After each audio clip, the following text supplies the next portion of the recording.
Good evening and welcome. This is a public hearing of the Zoning Board of Appeals for the City of Evanston. The zoning ordinance directs this body to hear applications for major variations, special uses, and appeals from decisions of the zoning administrator. Depending on the type of matter, this board will either make a final determination or send its recommendation to City Council. Would you please call the roll? Matt Rogers. Present. Mary Beth Burns. Present. Violetta Cullen. Present. Andrew Gallimore. Myrna Aravallo. Present. Scott Gingold. Present. And Beth McLennan. With 6 members, we have a quorum. Also present tonight are zoning planner Melissa Klotz, community development director Mark Munzer, and assistant city attorney Mario Tretto. This is a formal meeting and there are rules that govern our proceedings. Most importantly, only one person speaks at a time to accurately record the proceedings. Anyone who wishes to address the board regarding any matter on the agenda will have the opportunity to do so at the appropriate time. Our procedure is to hear from staff on the documents on file and then receive testimony and other evidence from the applicant or appellant. Next, persons who wish to make statement regarding the matter may do so at that time. Any person with a legal interest in property located within 500 feet of the subject property may present evidence, reasonably question witnesses, or seek a continuance of the hearing. When all supporting and opposing testimony and statements have been heard, the applicant or appellant will be given the opportunity for rebuttal or a closing statement. Then the board will close the record and begin its deliberations. All testimony will be under oath. Although we do not apply the strict rules of evidence, please limit your testimony or statement to your personal knowledge. When you address the board, please state your name and address and be sure to sign in on the provided sheet. We are audio and video recorded. Please make sure that you are at a microphone when asking questions or making statements so that you can be properly recorded. All proceedings are subject to broadcast at a later date. Any matter not concluded at tonight's hearing will be continued to our next regularly scheduled meeting. We have 2 items on the agenda tonight. The third item, which was 2308 Main Street, has been continued to our December 2nd meeting. Is the applicant for 2045 Brown Avenue present? And the applicant for 3146 Harrison Street. All right. The first matter of business that we have this evening is the approval of our meeting minutes from our November 4th meeting. Has everyone who attended that meeting had an opportunity to review the minutes, and are there any changes? If there are no changes, is there a motion that we adopt the minutes? I make a motion that we adopt the minutes of November 4th, 2014. Is there a second?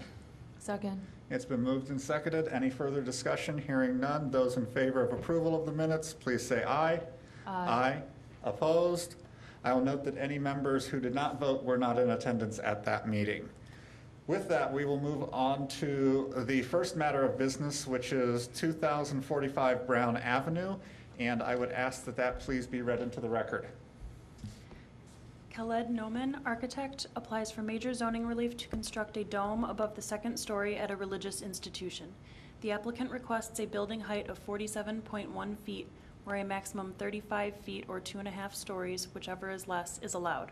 Zoning Code Section 6848A. The Zoning Board of Appeals is the determining body for this case.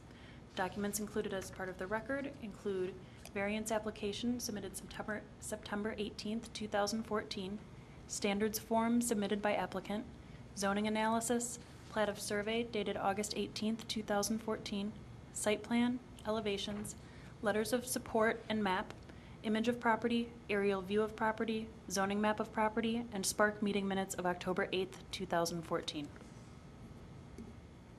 Thank you. At this point, if I could ask anybody who may be speaking to us in this matter to please be sworn or affirmed. Raise your right hand. Do you swear or affirm to tell the truth throughout the course of these proceedings? I do. Thank you. If you would please come up to the lectern and state your name and address for the record. Name is Khaled Noman. Address is 3351. The address of the property, or? Just your address, My sir. address, 3351 Thornberry Drive. That's Thornberry, Glenview, Illinois. All right. And if you would please tell us about your project. This is a institutional mosque or religious building. I have with me the owner's rep also, just in case we have questions. The building is located at crossroads of Simpson and Brown Avenue. On the north east side is the Bridge Street, which crosses the canal approaching from McCormick, which you don't see it in the site plan. This is the first building you see as you cross the Bridge Street. Currently, it is a concrete masonry unit building, almost unadorned, unfinished. This was built in 1991 and never occupied for a long stretch of time. 2007, the current owners bought it, and they, at that time, presented what it will look like in terms of conversion or remodeling of the building. Then the building permit was issued in 2007, where a dome was added into the design, replacing the cupola, which was built not according to the original design, which was in 1991. That cupola is still there. So the dome was approved in 2007, and the owners partially finished the building to temporarily occupy, which is how it is today. The last permit, which was in 2007, it expired, so we had to apply again, and I was brought in as the architect this year. While applying, I was discovering that the zoning height limitation becomes an issue here, which in the last round it was not debated or was not an issue. The building height currently is 32 feet 2 inches as it exists to the ridge, not to the cupola, to the ridge. I need to go back and show a couple of drawings that were, one is of the original building that was supposed to have been a church. It was built as a church, but never, unfortunately, used as a church. That building had a cupola at 48 feet. This is the old permitted drawings. The current cupola is a little short, and for some reason, they didn't build according to the permit at all. A lot of differences we've discovered once the building was bought by the current owners. Anyway, so that's how it is. The next, which was... Was that height approved by zoning in 2007? That height was based on the original construction, if I'm correct, Cal? Which one? I'm sorry. What was the height that was approved in 2007? Oh, 2007 is 49 feet 3 inches, as you see in that blue arrow with the red mark on the corner. This is also the 2007 permit drawings. I mislabeled it as 2009. Anyways, that was not built. The question is, I think for Melissa, was a height of 48 or 49 feet approved in 2007 by the zoning board? It did not have to go to the zoning board for the height at that point. Our height regulations in residential districts were based on the mean slope of the roof, so it took the entire roof into account in determining what the zoning height of the building was. In late 2011, 2012, the city revised the zoning ordinance to instead go to the peak of the roof. So now when we're analyzing it, we're going to the peak of the dome that's proposed. The peak from the ground or from? From grade. Okay, from grade. The dimensions shown here and previously, they're all from grade, so not from the first floor or any other dimension. So the current request was for this height, 47 feet 1 inches, from grade again. It's not, it's in theory shorter than the previous two, but we fall under a new regulation apparently Evanston is trying to introduce. So the variances for this height, the current height of the ridge of the building is 32 feet 2 inches. The current allowance for the height, I'm told, is 35 feet. So in essence, if I have to build a dome, that would have to be like 3 feet from the current ridge, which does not really give me a dome.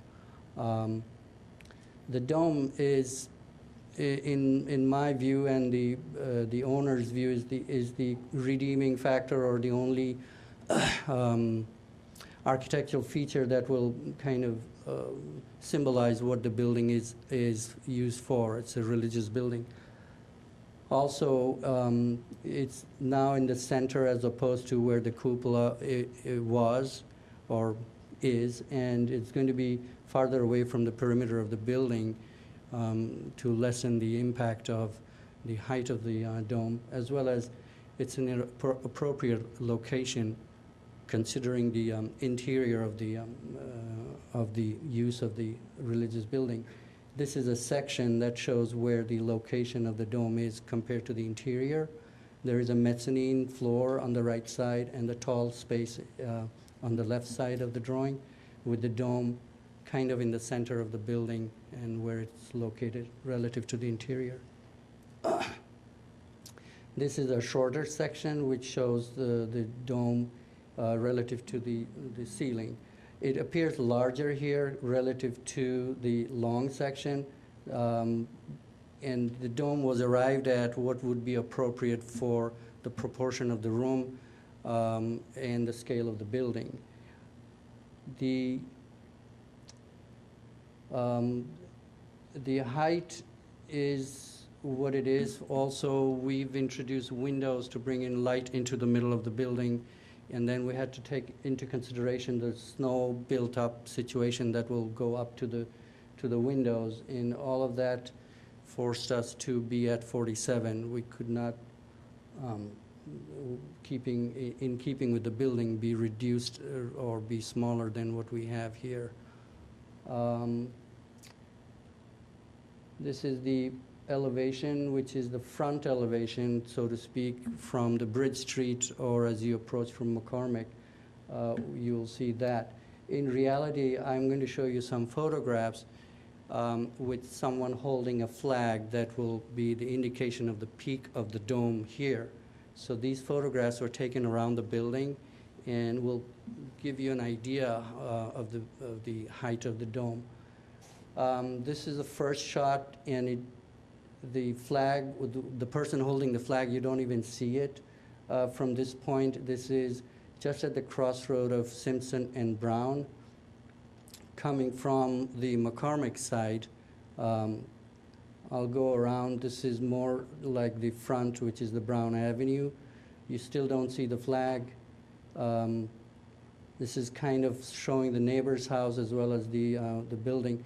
What you see, that brown box of a cupola in the top of the building, is the current cupola as it is. So you can see it was never built according to even the older.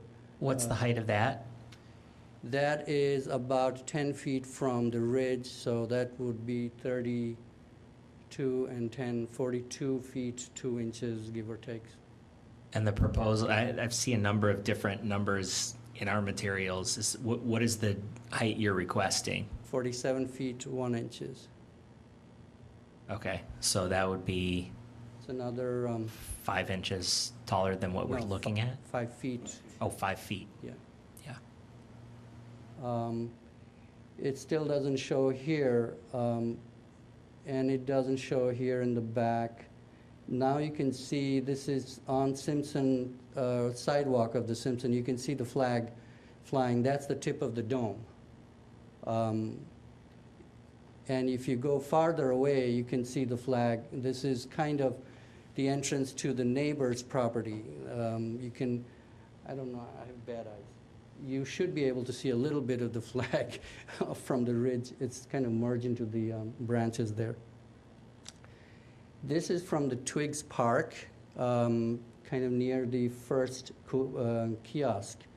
And this is probably more prominent than the other locations, partly because you're standing far away. It's also a public building, and I think it behooves that this building has some kind of an architectural presence relative to the park across. The flag, again, indicates the peak of our dome. This is closer view on Simpson, kind of crossroads to the Brown Street there. Again, the flag will give you an indication of how tall the dome will be. Behind the photograph is all, again, Twiggs Park and no residential or any other building. This shot is from the middle of the bridge that comes from McCormick to Simpson. This is probably the most prominent position of the dome. I'll draw your attention to the existing cupola. The existing cupola and the dome does not look like a whole lot different, partly because the dome is farther away into the middle of the building. The cupola is in the corner, almost to the front of the building. This is my last picture here. Is the cupola coming off? The cupola will be taken out, yes. And what's the circumference of the dome? It's 20 feet. 20 feet across? 20 feet 20 in feet around? diameter. What's the 20 feet diameter? Yes.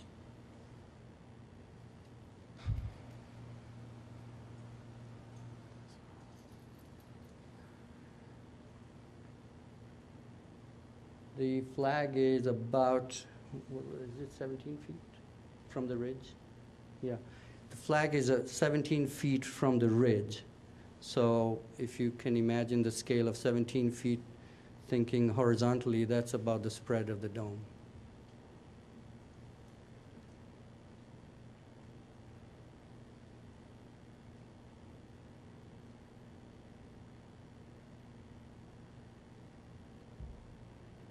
Just for reference now, how wide is the existing cupola?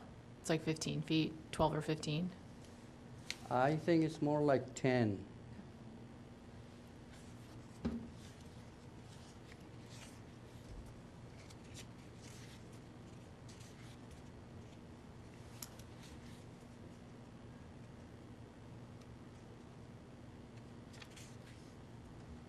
In your drawings, you have it labeled as a standing seam, sheet metal, dome, finished color selected by architect.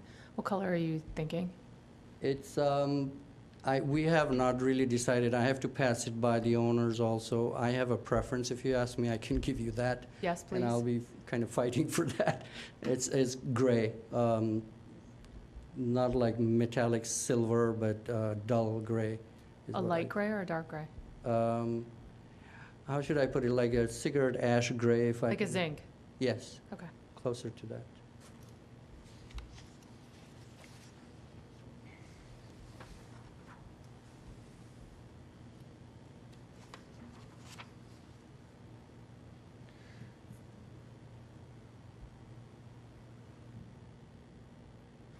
Have you considered any alternatives where the dome wouldn't require an additional height clearance from what the ordinance allows? The ordinance allows 35 feet, and my ridge is at 32. So I really won't be able to have a dome of any presence for this building. I mean, it's going to be really small. That just won't work. Within 3 feet for a building that's this big, we won't have any significant dome to speak of. You won't be able to see most of the time, even from this distance, it would be less than the height of the person who's holding the flag. The person is 5'6", let's say. We're talking of half that person's height as a dome.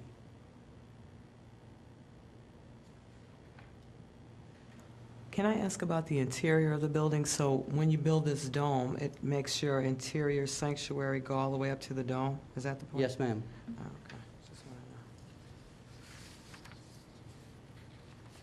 Sorry, so did you consider anything in between 35 feet and 47 feet?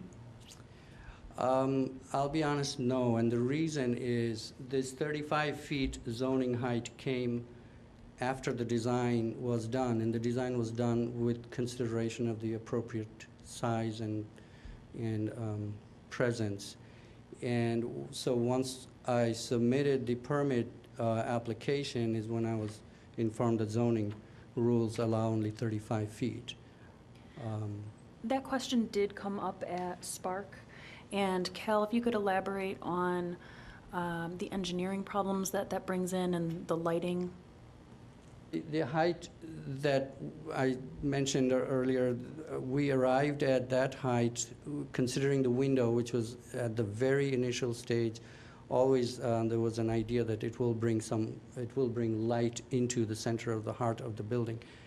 And the window with a base that holds up the window and a dome, all of this put together, also considering the diameter, this is the sort of most appropriate architectural solution I can provide for this need for a dome.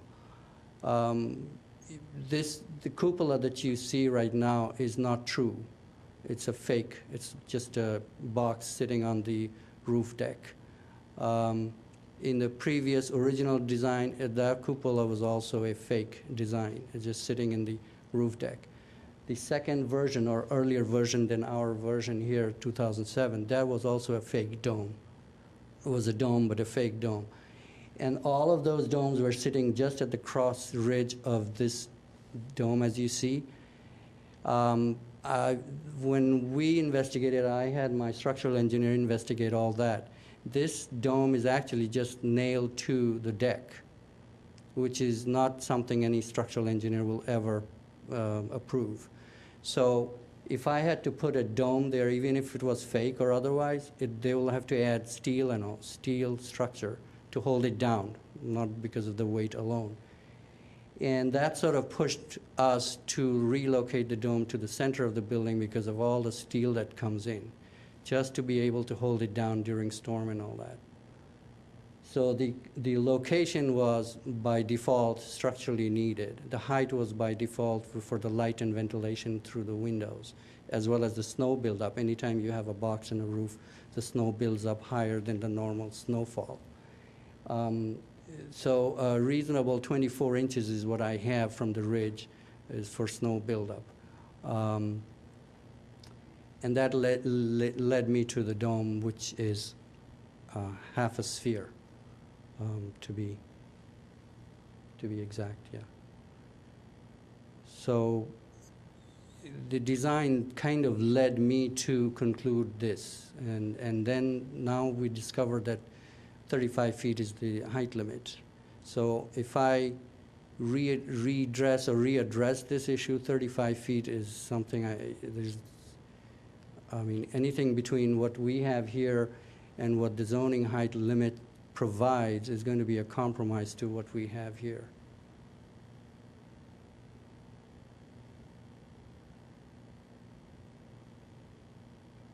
Not that compromise is a bad word, but it's architecturally, it will become less of a presence that this particular size of a building requires.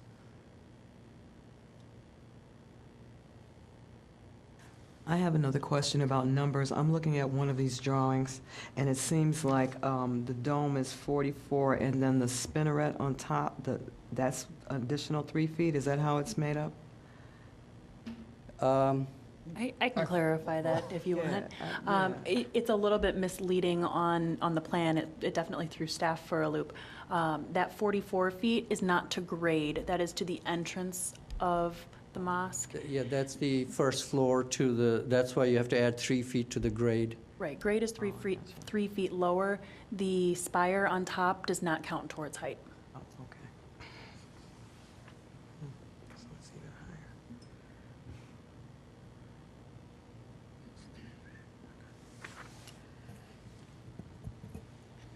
Sorry, I'm just trying to picture the bulk of this thing. How long is the flag that the person's holding? It's 14 feet. The flagpole is 14 feet, and the person's Yes. approximately 6 feet. So we're looking at 20 feet from the current pitch. 20 feet taller? I'm sorry, I didn't get you. No, the height of the flagpole is the top of the proposed dome. Right, okay. That's what I'm trying to figure out is how tall from the pitch of the roof to the top of the flag are we looking at? That you're looking at is 14 feet. Okay, so, and with a 20-foot diameter, it's going to go 10 feet in either direction, in both directions from where that person is standing? Approximately, yes.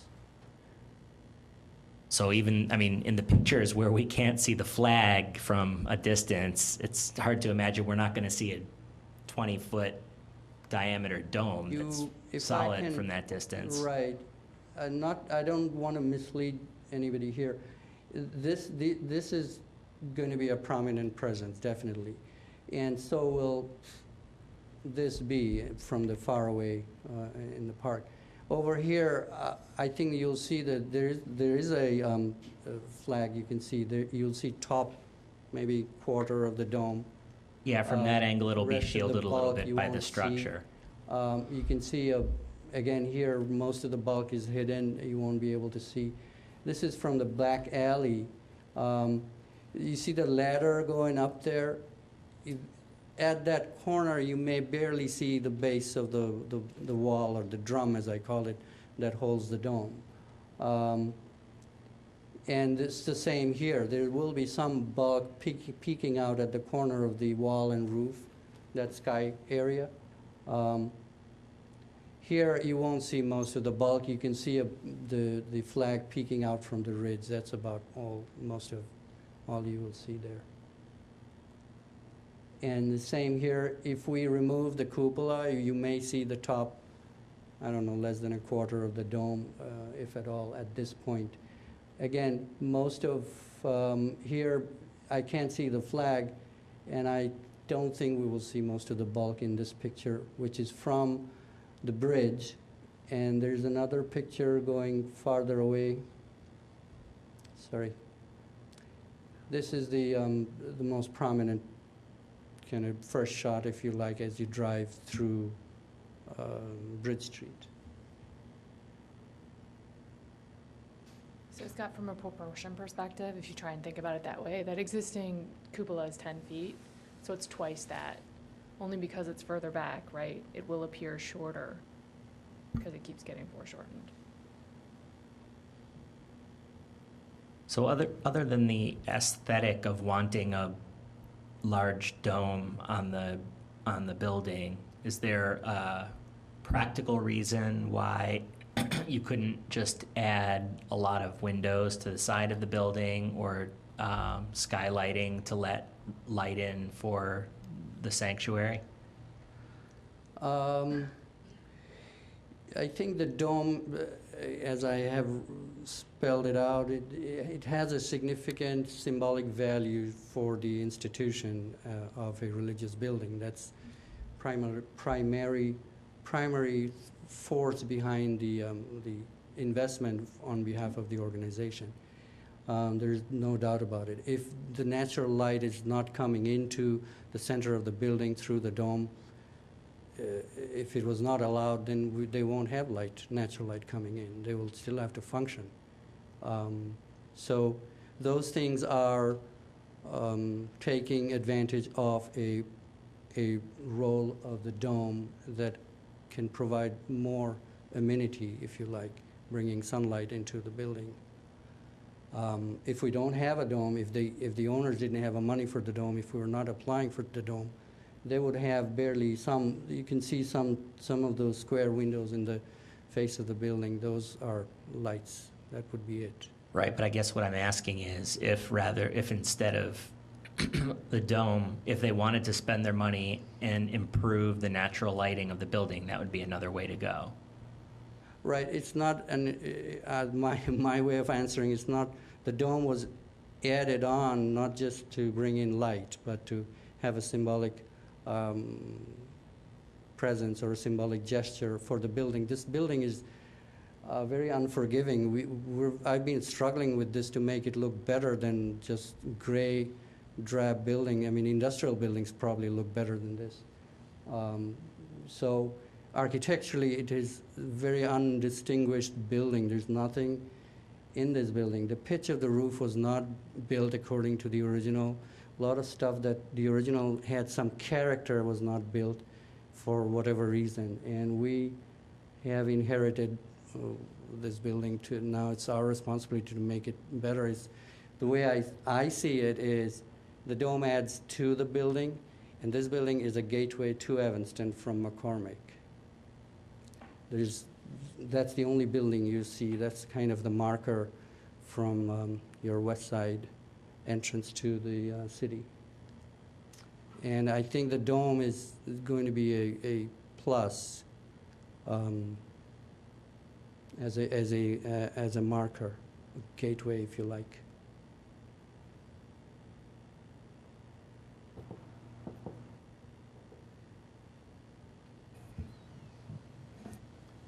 Are there additional questions? If not, I wanted to see if anybody else wanted to speak to us on the matter. I don't think anybody else was here to speak on this. So I would ask Mr. Nauman if he would just like to sum up, and then we will go into deliberation. I've lived in Evanston myself for 5 years. Couldn't afford a house there, so I had to move out. Anyways, I still visit there. I have a lot of architects friends living in Evanston, so Evanston is heavily populated with architects, that much I know. This building is going to be important from the west side as you enter to the city. Most of these streets that cross the canal do not have a kind of remarkable building that you remember as you enter Evanston. I think this will be a excellent use of resource and a contribution to Evanston and the community in the area. That's speaking as an architect. From the owner side, they would wish it to be a proper mosque and religious space than just a 20 feet tall hallway or hall kind of space. So this would add to their need for a spiritual kind of effect in the space, if you like. Technically, it's for them. They are investing a lot of money just for this. It's an emotional issue too, in some ways, if that can be brought into this conversation. I think it will be a valuable asset to the city. That's what I can conclude with. I have one quick question before I let you go. The current owner acquired the building after the 1991 construction, is that true? Yes, So how long has he owned it? He was the owner in 2007? correct. How much before that did he own the building? You bought it in 2007? 2007. It was, I don't know who owned it. It was abandoned as far as we know. For 15 years, most of these windows were boarded up. And we had to spend a lot of money that you don't see for underground utilities, or like $300,000-$400,000 just underground work and grading and a lot of stuff. That's why the ultimate elevational treatment, which will come right after we finish this, and we won't wait too long, because the current masonry as you see it does leak in terms of rain and moisture. So we'll have to do something, put a skin to the building. It's not going to appear like this. There are these windows are going to be changing a little bit in terms of their proportion relative to the interior also. The roof color and the roof will ultimately change. The skin will be, I have not determined yet. It's going to be masonry, mostly masonry and stucco mix or something. So it has a sense of permanence, and that's kind of my guiding light for this building, that it needs to be timeless and have a presence for however long it'll last. Thank you. Thank you. I see the owner has raised his hand, so I'll ask him if he'd like to come up. Thank you. Thank you very much. My name is Osman Ahmed, Ahmed. I live at 43 Deerfield Drive in Hawthorne Woods, Illinois, which is far away from Evanston. I just want to make one point. I think you will be considering from engineering and from the zoning point of view. But 2007, when we bought this building, we showed a rendering of this building with a dome of 47.5 inches, I guess, 47 feet and 1 inches, based on the permit that was allowed for the cupola. And I think right here in this room, all the committee members really appreciated our effort to make this building as an iconic building, as Khalid Numan has said, to contributing to the gateway from the west side to this side of the Evanston. So for last 7 years, we have been dreaming about this dome. If you can imagine, the whole community has been kind of expecting that the dome will be there. So much so that, again, when we came to the City Hall this year with the new plan, little bit of remodeling inside, because now we have some money to finish this project this year, 2015. Then the city also said there was no question from the city also, because they didn't really look into this 35 feet, the variance or the zoning. So what I'm trying to make a point here is that for last 7 years we have been dreaming this building with that dome of 47 feet. So, and again, Khalid has said very in an articulated way that the reason we are shifting this dome to the middle, because structurally it is not really possible to actually build this dome right at the edge of this building. So when you make your decision, please consider that our community is kind of expecting. And I am the chairman of the building for last, maybe 10, 15 years. So that would be a big burden for us to actually explain why we couldn't build this building as we actually got the permit in 2007. Thank you so much. Excuse me, sorry. Were you the one who went around and got letters of support from the neighbors? We actually went to the different people within the neighborhood, but not just myself. We had some people within the neighborhood who actually helped us. So how many houses did you go to? I think, not myself again, I think they went to maybe 5, 6, roughly. And that's the 5 that you got letters from? I believe so, yes. Okay.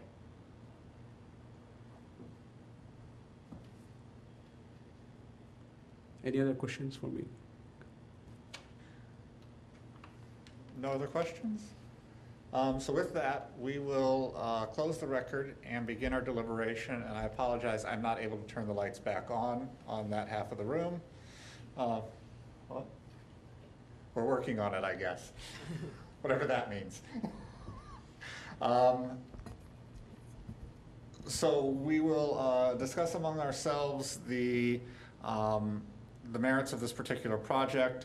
I would note that this is a major variation, and therefore we are the determining body in this.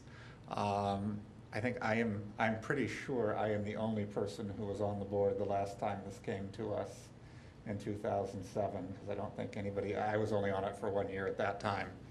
So I do remember this case coming through in 2007 and the discussions that we had at that time about the building. But I will ask for general comments from board members.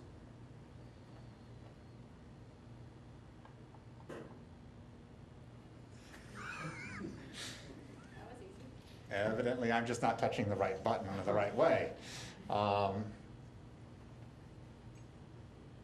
General comments from the board?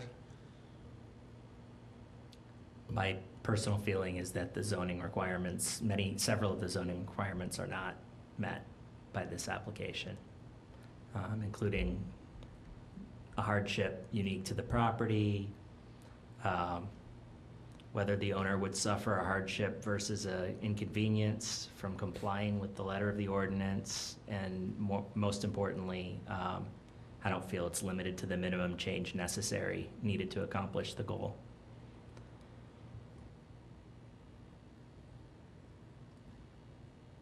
I love how you look at me.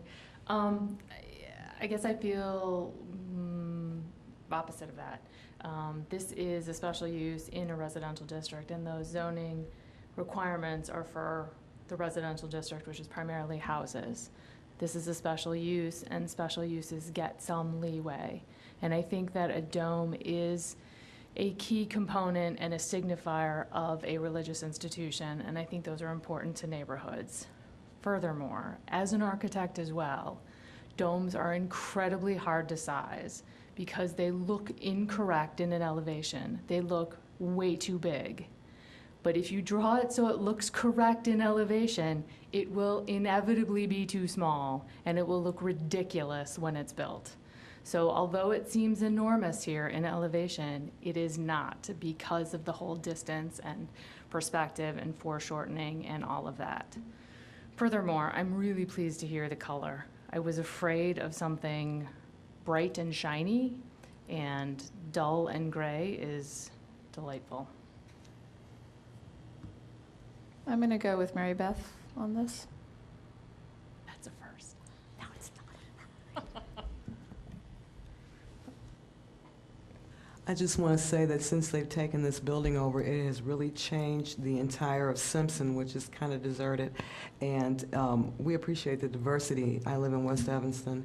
And other than a little parking problem on Fridays sometimes, not much, not very long, it's been great to have them as neighbors.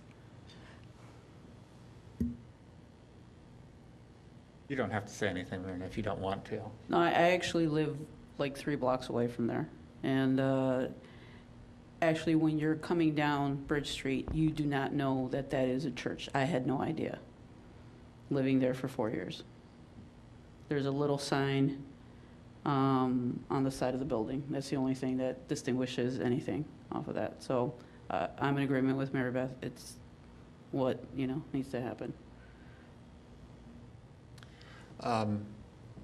I would say I'm generally in agreement with Mary Beth as well, that I think that there is some requirement to identify this building. Obviously, a dome is what identifies a mosque.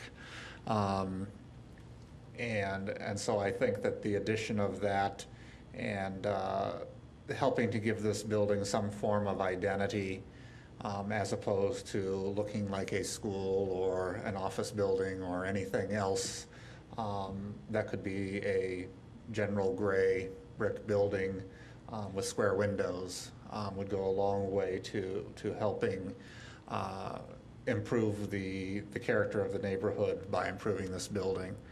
And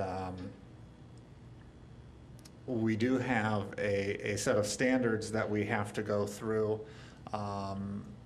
that have been somewhat referenced in our discussion, but we will go through those seven standards for variation to determine whether this project meets those standards or not. The first standard is the requested variation will not have a substantial adverse impact on the use, enjoyment, or property values of adjoining properties.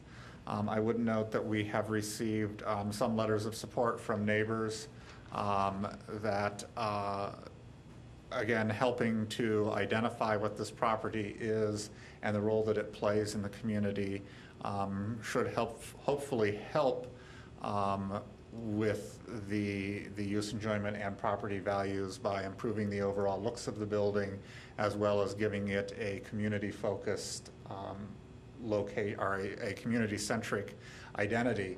And therefore, I believe that this standard has been met. Number two, the requested variation is in keeping with the intent of the zoning ordinance. We are in a residential district here, but we are dealing with something that is a special use.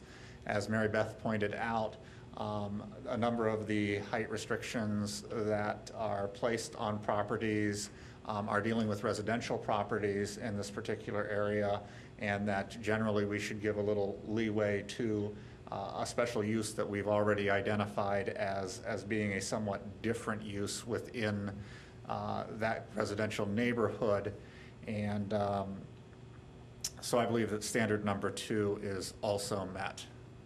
Number 3, the alleged hardship or practical difficulty is peculiar to the property. I would say that the peculiarity of this particular property is in the fact that it serves a specific purpose. It serves a religious purpose in a residential district, and because of the fact that we have had discussion about the fact that this building is being used as a mosque, the fact that it needs to be identified as such, as I mentioned earlier, the use of a dome would help to identify that as the purpose of this particular building. And so I believe standard number 3 is also met. Number 4, the property owner would suffer a particular hardship or practical difficulty as distinguished from a mere inconvenience if the strict letter of the regulations were to be carried out. We had discussion about the fact that the building, and I'm going to get it wrong now, is 35 feet at pitch? Or 32. 32? And 35 is what we're allowed. So to try to create a dome of any significance in 3 feet, which would include the slant of the dome as well, seems very, very difficult, if not impossible to do. And so I feel that if a dome is to be added to this property, it should be of significant character, that it feels like it belongs on the building. Mary Beth had also mentioned, somewhat about taking into account the way the building looks and how the dome will look on that building, that if we think it's too big, it probably will look appropriate. If we think it looks right, it's probably too small. And so I believe that standard also has been met. Number 5, the purpose of the variation is not based exclusively upon a desire to extract additional income from the property. There was no testimony, nor do I believe that there is any reason to believe that the addition of a dome structure would create any additional financial gain for the owner of the property, and so I believe standard number 5 is met. Standard number 6 is the alleged difficulty or hardship has not been created by any person having an interest in the property. That's where I was going when I was questioning when the current owner took possession of the property. We know the building was built in 1991, was sort of abandoned for a while. It came to us in 2007 with the attempt to try to do something with it then. It sounds like there were financial issues at the time, and the permits were allowed to expire. And so what has been presented to us is kind of what they've presented all along. And so I don't believe that that the owner has had any part in creating the hardship. So I believe standard number 6 has been met. And number 7, the requested variation requires the least deviation from the applicable regulation among the feasible options identified before the ZBA. This is one of those things that on the board we often have discussions about what is the minimum needed. I tend to be a little more generous than some of my fellow board members do in terms of giving a little leeway, but I believe that taking into account the height that is needed to create the dome, the fact that we're seeing what has been proposed since 2007, which would have been allowed at that time, and the fact that it's not been increased in that time, and the fact that it's meeting the purposes of identifying the structure as well as allowing light and ventilation into the sanctuary area, I believe that this standard has been met. I know this will not be a yes from everyone, but do most people agree with my findings on the standards? Yes. Yes. Yes. I do not. All right. With that, it appears that we have the number of votes that we need to make a decision. So I would ask that in the matter of 2045 Brown Avenue, if there is a motion.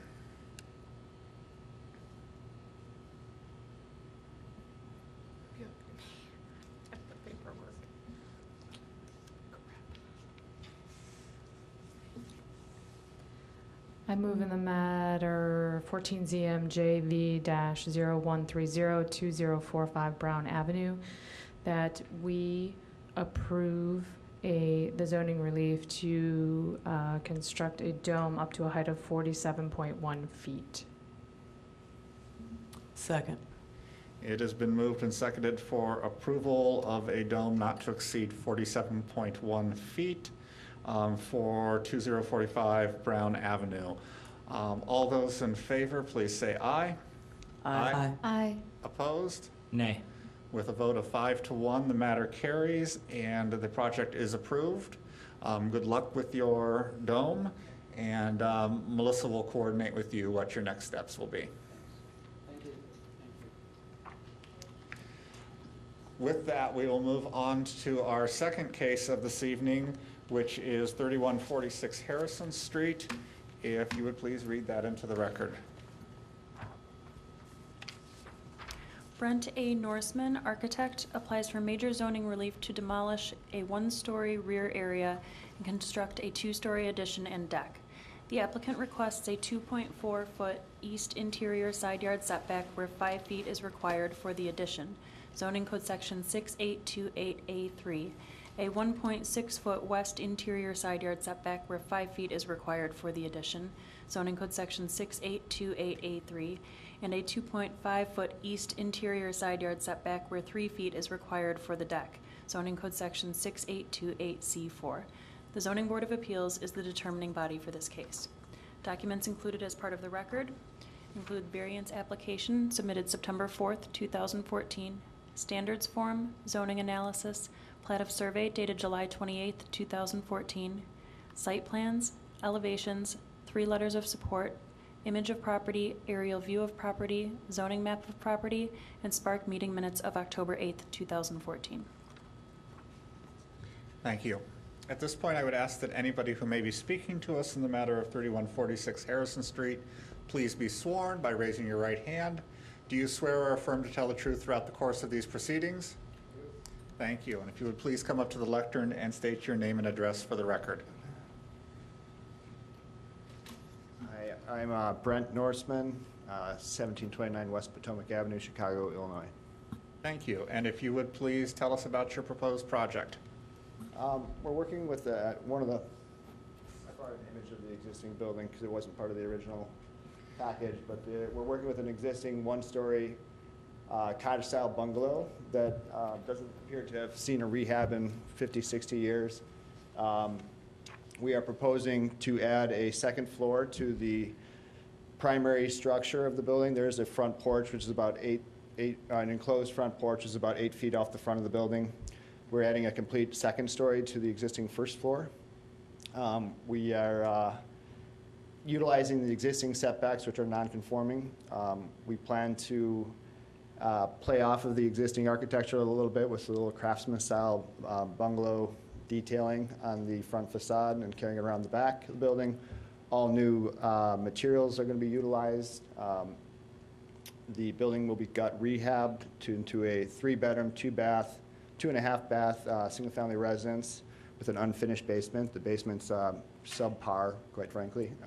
The existing garage is going to be remodeled, and we have added a pretty modest porch off the rear of the building, but we have reduced the net impermeable surface area slightly by removing some existing concrete pads on the property and adding a semi-impermeable paver at the front walkway.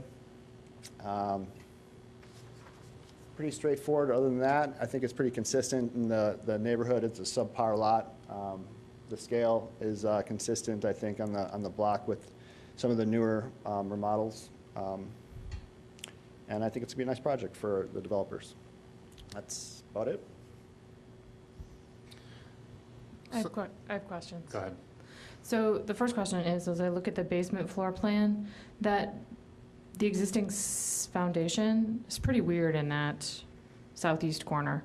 Was that an old stair that went down to the basement? That whole Yeah, dog leg thing? There appears to have been a rear addition that was added. I don't know if it was a porch and they enclosed it or what, but it's The stair does go down there from the back of the building currently. We're relocating an access stair to the center of the building. And we're actually gonna have to kind of reconstruct much of that existing foundation because it's kind of in pretty poor, poor shape. Sure, okay. Just trying to figure that out. Yeah. Yeah, the primary structure was, I think the original structure was really that front half of the building, or the front 2/3 of the building. Right, the thing that's more rectangular shaped. Yeah, where the setback occurs. Right. If you look at your site plan, you're not showing your AC units on there yet. Have you guys considered where your AC units are going? No, I haven't discussed with the owner or the developer, but we. Just because they need to be, right, at least 6 feet off Yeah, the side yard? We'll put them to code off the setback, Okay. find a location. Last question I have is the deck. You're only 6 inches from not needing a variance for the deck. Are you telling me you can't make that deck work by being 6 inches smaller? Well, we went to Spark, and I think we actually, there was a little slight offset to the addition there, and we straightened that out since we were already asking for relief on the 2'6", and I think it, just architecturally to line everything up, I think that's how it evolved. But absolutely, if it was a sticking point, I think a 6-inch setback of the deck. I just think was even from a construction point, if you think about where the post is gonna be, Sure. the post is gonna be inside and the edge of the deck is Yeah. usually inside. Yeah, All no, right. it's definitely doable. That's the end of my questions. Okay. Thanks.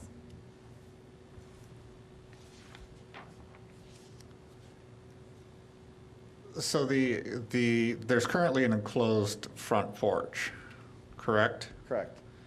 And there's no plan to do anything above that or anything, or enclose that and make it full-time living space or anything? It's already enclosed. It has, I think, the original windows. I think you're considering restoring this existing, yeah, they're gonna restore the existing windows. It will be, I'd say a 3-season porch, Okay. with all likelihood. Is there currently heat or anything in that porch, or is it just a general? I don't recall. There might have been like a electric space heater or something. But there's No, I nothing mean, from the building itself? There wasn't much left of the existing building. It was Okay. Vacated for a while, so, but it would be nice to maybe add a supply to there, so you could temper it in the spring and the fall, perhaps. And how long has the property been owned by the current owner, and how long has it been vacant to your knowledge? You purchased about 6 months ago? We bought it about 6 months ago. It's been vacant for 2 or 3 years. We're not sure exactly how long, at least 2 years, probably 3. So about 2 to 3 years of vacancy, and you've owned it for 6 months? Right. Okay, Yeah, it's basically been abandoned for quite a while. all right. In the drawing we're looking at, it looks like there's a sidewalk from the garage to the deck. Is that, or is that, am I not seeing that correctly? There's an existing sidewalk that's at the, that runs the, actually length of the property from the alley to the front of the building. And I saw in the Spark committee minutes that they had suggested that the sidewalks be replaced with pervious material. Is that something that you've discussed with them? We talked specifically about the front walkway, and we did replace that one with semi-permeable pavers. The main part was the big apron from the garage. Yeah, there was a big apron off the, facing the house, off the front of the yard. Which, if you go to the site plan, Am I in charge here with the? no. Okay. I didn't think so. You mean the Page- plat? It's page, yeah, the plat, I'm sorry, on page 75, if you have page numbers, which you don't. You're going the wrong way, I think. Yeah, it's before the There. foundation plan. Right, go back right there. So you can sort of see on that one where there's an apron Yeah, right here. right there. That's what we moved. So that is all being removed, Yeah. Right. and the sidewalk that runs along the bottom of the plot, or of the plat there, that's remaining, it's all, As currently drawn. And we're removing this front walkway and replacing that. Okay. That's what's been discussed. What's the foundation of that front porch? Are they masonry piers? Yeah. Or is it- They're masonry piers. So it's dirt underneath of it. There's no Yeah. access to it from inside the No, basement. there's a little, like, your classic Okay. trellis access point from the side, Right. so. So there's no putting a second floor on it without putting a new foundation.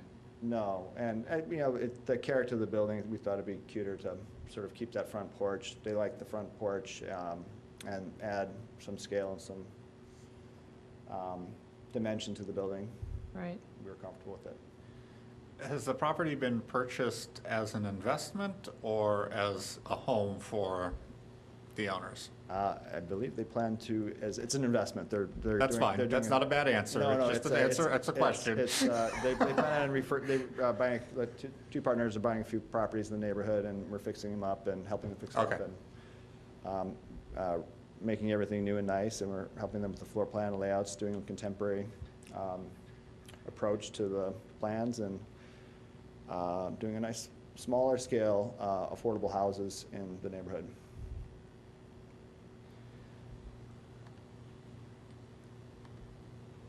Kind of entry, well, I don't know if it's entry-level house, but for Evanston, it might be, yeah, pretty entry-level. Our entry-level houses are a little higher than some other places. I Are think if there- you sold it the way it is, that's entry level. That's me getting out of college and trying to buy something. Right. level. And feeling miserably at fixing it up.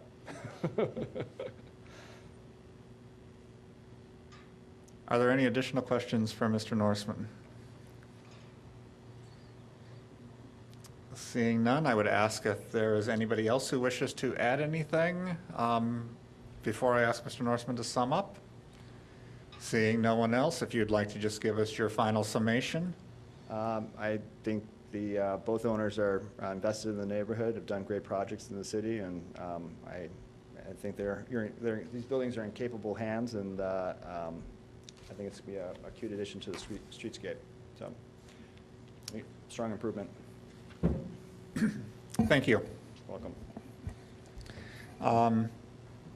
With that, and based on the number of questions that were generated and the answers that were given to them, I have a feeling that we are all pretty much in agreement that this appears to be a good proposal. Obviously, taking and refurbishing housing stock that has been allowed to deteriorate and make it, as we've discussed, entry level for Evanston. And being able to create something where we were not drastically increasing the size of the property or the building on the property, and are doing what we can to alleviate some of the hard surface where possible in order to do a trade-off. I think this is a good project, but we do have to go through our standards to make sure that all the standards are met. And so the first one being the requested variation will not have a substantial adverse impact on the use, enjoyment, or property values of adjoining properties. We heard mention that 3 of the neighbors are in support of, or have written letters of support for the project, as well as the fact that this property currently is in a state of disrepair, and obviously taking it and doing what is necessary to bring it back to be a viable house in Evanston, we definitely think will increase property values in the area, as well as building the community along that particular street. So I believe that this standard has been met. Number 2, the requested variation is in keeping with the intent of the zoning ordinance. One of the things that we find in the zoning ordinance is that we are often asked to and provided with the ability to provide relief to make our housing stock more attractive and to allow for buildings which were built in a time where people did not expect to have the same amenities that we expect to have today, that we are given the ability to offer relief within reason for those particular properties. And I believe that this is one of those properties, and I believe standard number 2 is also met. Number 3, the alleged hardship or practical difficulty is peculiar to the property. We know that this is a small lot and that this particular house is a small house on that small lot. It appears that there have been some additions, at least one addition to the rear of the house that was kind of tacked on. So taking an opportunity to sort of correct those additions and make them more viable for keeping the house standing is obviously something that we are definitely interested in doing. And so I believe that standard number 3 is also met. Number 4, the property owner would suffer a particular hardship or practical difficulty as distinguished from a mere inconvenience if the strict letter of the regulations were to be carried out. Taking this house and basically just converting it over and cleaning it up probably would not be a very viable option for most people, because it would be difficult then to turn around and sell based on the fact that certain people expect certain amenities in their homes today.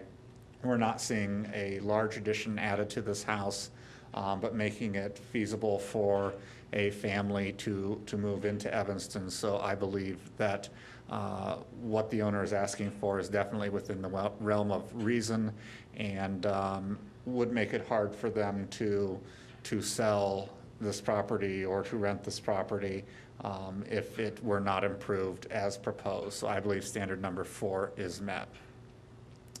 Number 5, the purpose of the variation is not based exclusively upon a desire to extract additional income from the property.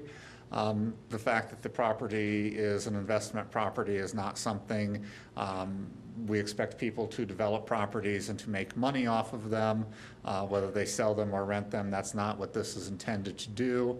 But we're looking at the fact that is there something that is being asked for that is above and beyond specifically for the purpose of creating income. And I do not believe that there is in this proposal.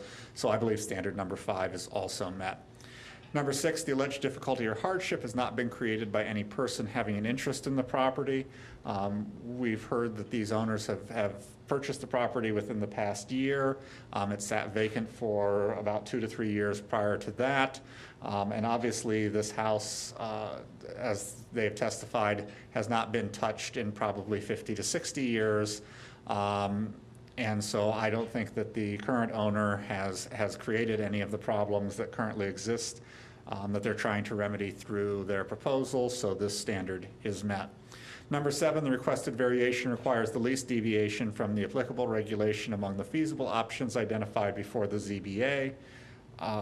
Developing a home that would have a full second story as opposed to the very minor second story or half story that currently exists on the property, and keeping it within pretty much the existing footprint on the property, I believe falls within the minimum necessary. So I believe standard number 7 has also been met. Is everyone in agreement with these standards? Yes. Yes. And with that, I will ask if there is a motion for 3146 Harrison Street. Not a motion making mood tonight. I don't want to make motions tonight. And is there a desire to have the deck set back to bring it into compliance? If there's any discussion on that, I would prefer we have that discussion before we have a motion. I'm fine with it the way it was proposed. I'd like to think that the architect can scoot it over 6 inches, and will do that of his own volition. All right. So is there a motion for 3146 Harrison Street? Sure. I move in the matter 14 ZMJV-0132 3146 Harrison Street that we approve a side yard setback of 2.4 feet for the addition, and a side yard setback of 2.5 feet for the deck. And, sorry, what's this, 1.6 west?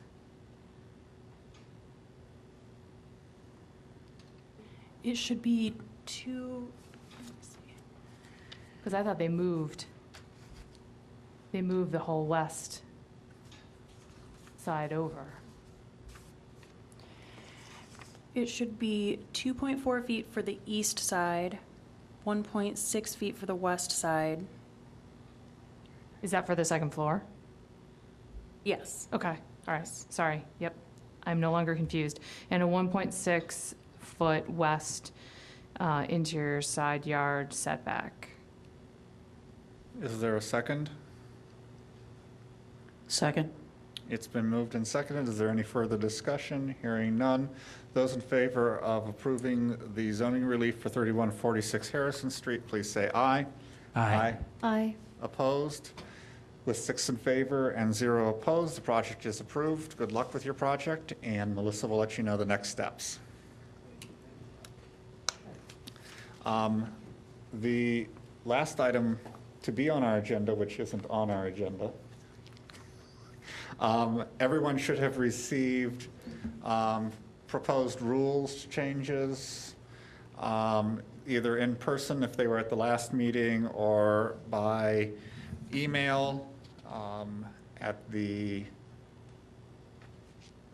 days following. And I just want to find out if there was any discussion, anybody had any questions. If not, we can basically, I only have one question, and you know what my question's going to be, directed to council, is do I have subpoena powers? Under the Illinois Municipal Code, you do. Oh, wow. For specific situations, as required by zoning variation and special use applicants, and prospective, or in current property owners. All right. So as a practical matter, though, how would that work for the board if we wanted to subpoena something within the context of are at a hearing, or we've provided notice of a hearing? When does the subpoena need to issue versus the case? It can be beforehand, or it can be at the actual hearing, and the subpoena process is the same as a civil action. So I can assist with that portion of it. I've never seen it used in my 8 years on the board, and I don't really think I'm going to use it. I just wanted to make sure that if our rules say that we can subpoena, that indeed we do have that authority. Not that it really matters. Has everyone had a chance to kind of look through the proposed rule changes, and are there any questions? A lot of the stuff that was done was cleanup, adding things based on the way that we work procedurally, and just sort of making sure that everything was we've had some title changes in the zoning department, as well as just kind of some other little general changes to naming. Spark or is it officially Dapper? Spark is now officially known as Dapper. The function of it is primarily the same, but from now on in memos, it will be referred to as Dapper.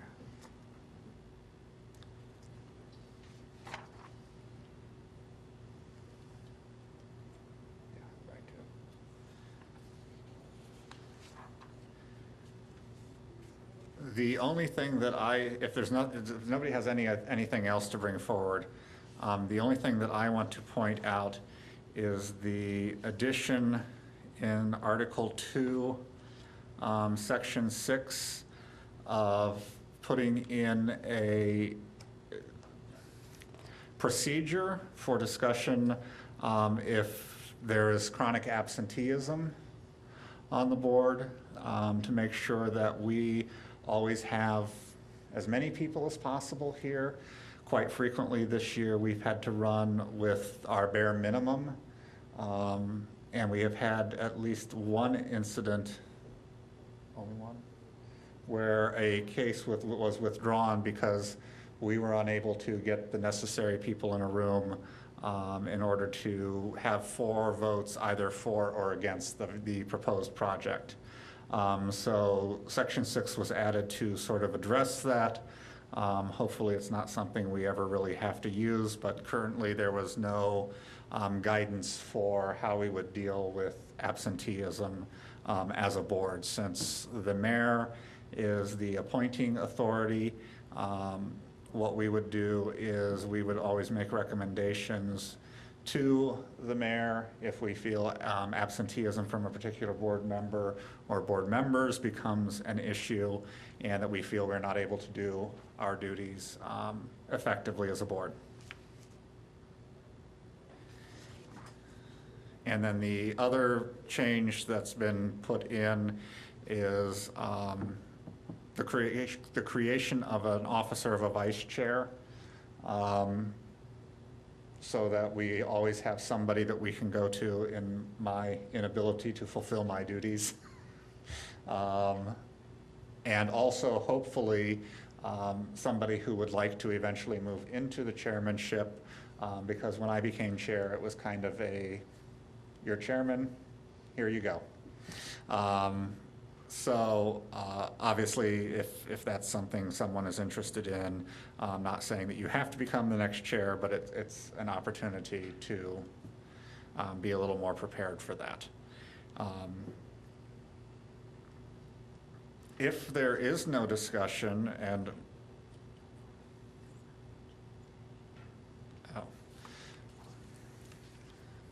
all right.